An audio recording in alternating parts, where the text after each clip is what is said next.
Vivre avec le VIH en 2021, c'est vivre chaque jour qui passe avec le virus. Mais vivre avec le VIH aujourd'hui, c'est savoir que l'on ne transmet pas à son partenaire si les traitements sont efficaces et que l'on soit indétectable. En 2021, 50% des personnes vivant avec le VIH ont plus de 50 ans et 16% ont plus de 60 ans. En 2021, vivre et vieillir avec le VIH, c'est avoir l'espoir de vie comme tout à chacun.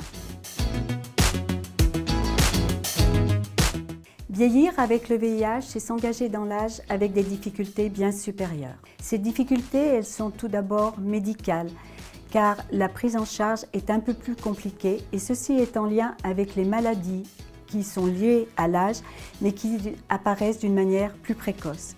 Elles sont aussi d'origine familiale, psychologique et surtout, elles sont d'ordre social avec isolement et précarité.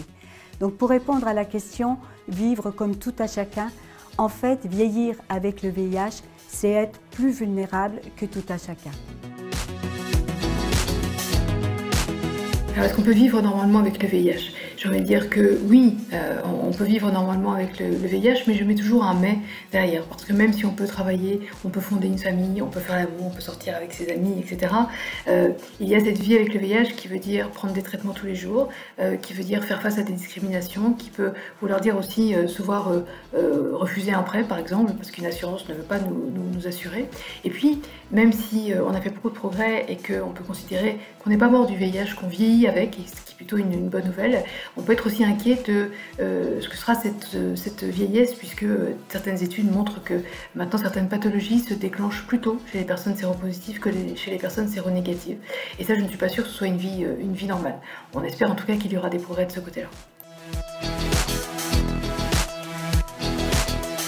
Alors bien sûr, depuis le début de l'épidémie, on a fait de très nombreux progrès, notamment au niveau des traitements, puisqu'ils sont moins lourds, ils sont plus faciles à prendre, ils ont moins d'effets secondaires, et une personne qui apprend aujourd'hui sa séropositivité a autant d'espérance de vie qu'une personne séronégative. En revanche, ce qui n'a pas progressé, ce sont effectivement les discriminations.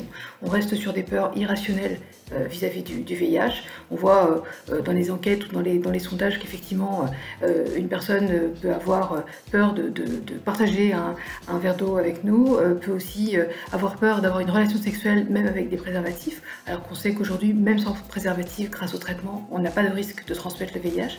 Oui, donc il reste en fait ces peurs irrationnelles autour du VIH, autour du sida, comme si on était toujours dans les années 80-90.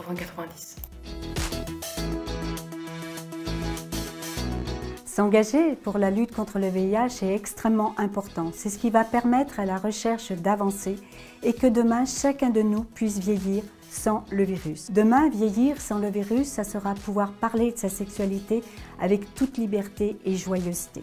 Ce sera envisager d'aller en EHPAD sans inquiétude ni questionnement.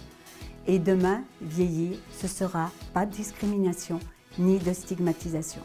Je crois que ces raisons sont suffisamment importantes pour qu'on s'engage pleinement dans la lutte contre le VIH. Aujourd'hui, nous devons continuer à agir parce que le VIH est toujours là. Grâce aux dons collectés, SIDAction peut financer des programmes de recherche qui permettent de travailler notamment sur la question de la rémission et pourquoi pas de la guérison. Mais en tout cas, de pouvoir un jour vivre sans traitement. Poursuivre aussi les essais vaccinaux qui permettront aussi d'avoir un jour un vaccin contre le VIH. Et puis, les dons aussi permettront de pouvoir continuer à travailler sur le terrain auprès des personnes vivant avec le VIH qui sont souvent en situation de discrimination, qui sont souvent très isolées. Et les associations que nous finançons grâce aux dons collectés font vraiment un travail extraordinaire auprès de ces personnes. Et puis, elles agissent aussi en termes de prévention, elles accompagnent aussi les personnes qui sont très exposées au risque de contamination vers le dépistage qui, comme vous le savez, est une étape clé pour rester en bonne santé et pour éviter de contaminer d'autres personnes. Donc aujourd'hui, plus que jamais, parce que le VIH est toujours là et parce qu'ensemble, nous allons arriver un jour à mettre fin à cette épidémie, nous avons vraiment besoin de vous et nous vous en remercions à l'avance.